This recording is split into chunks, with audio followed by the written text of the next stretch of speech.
In this video, we will be showing you a simple fix if you have received a "We need more info" error from Chime. First is to check your email from Chime. Chime usually sends an email explaining the specific info needed or the reason for the hold of your account.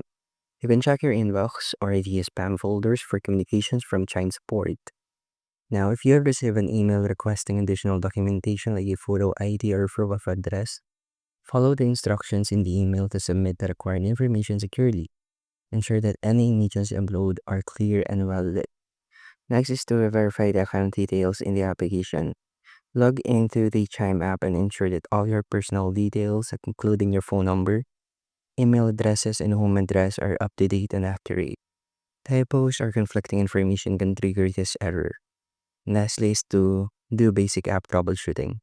Restart your device, update the Chime app to the latest version from your app store, clear the app cache, and uninstall and reinstall the application. That's how you can fix if you have received a "We need more info" error from Chime, and thank you for listening.